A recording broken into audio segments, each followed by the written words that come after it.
Dins d'un dels vaixells que va arribar al port de Barcelona entre els mesos d'abril i maig de 1348, hi viatjava el vector d'una de les malalties més mortíferes que ha conegut la humanitat i que va ser responsable de la mort de prop de 25 milions de persones a Europa.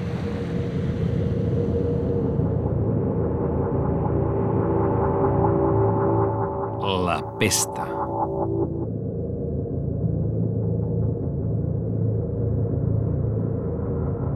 La pesta la van portar a Europa els mongols durant el setge de la colònia genovesa de Caffa.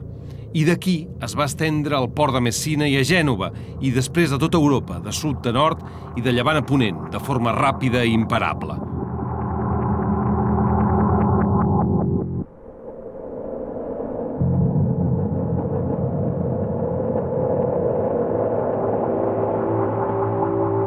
A Catalunya l'epidèmia va arribar per mar l'any 1348 i va fer estralls sobre una població debilitada després de la fam de 1333, un any conegut com lo mal any primer.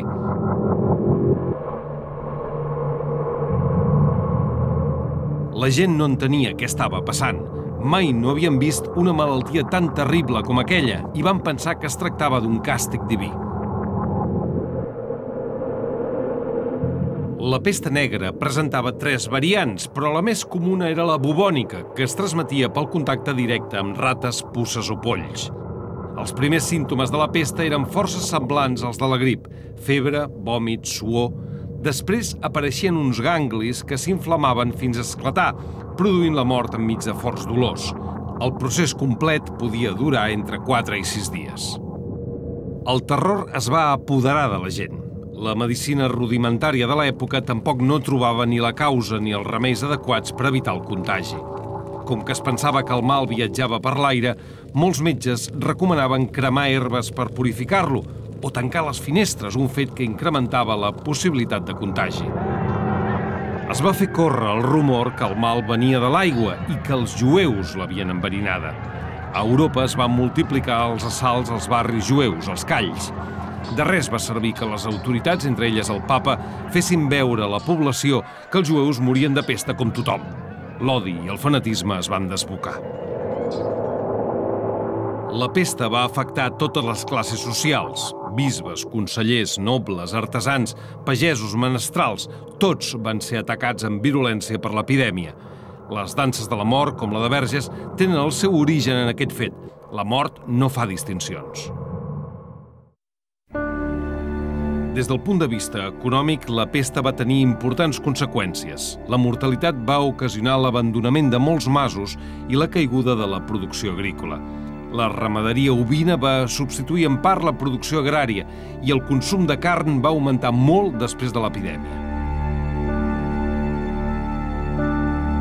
El despoblament de les zones urbanes va propiciar l'increment dels salaris per falta de mà d'obra especialitzada i l'abaratiment dels lloguers i d'altres béns de consum per falta de demanda. En el camp, els pagesos van sortir molt beneficiats, els pagesos sobrevivents van sortir molt beneficiats per la pesta. Van poder disposar de més i millors terres i, per tant, obtenir més producció i, sobretot, tenir una productivitat més alta. A la ciutat el canvi no és tan important.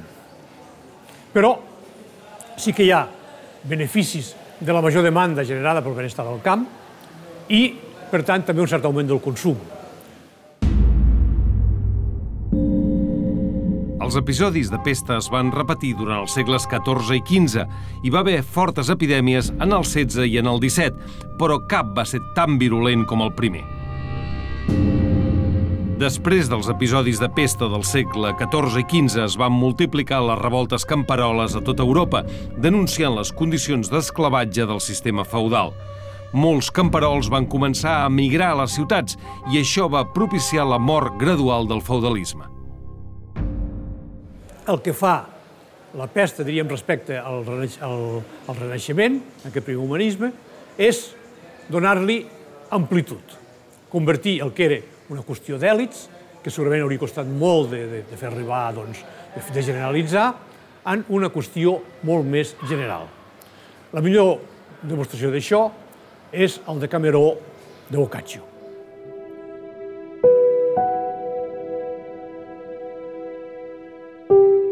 Nous invents com la impremta o la brúixola o els rellotges de vidre facilitaren la circulació d'idees i de mercaderies i eixamplaren el món conegut. La pesta va fer veure als homes la seva vulnerabilitat, però també els va despertar les ganes de viure i l'interès per millorar les seves existències. D'aquesta manera, la pesta va facilitar l'arribada del Renaixement.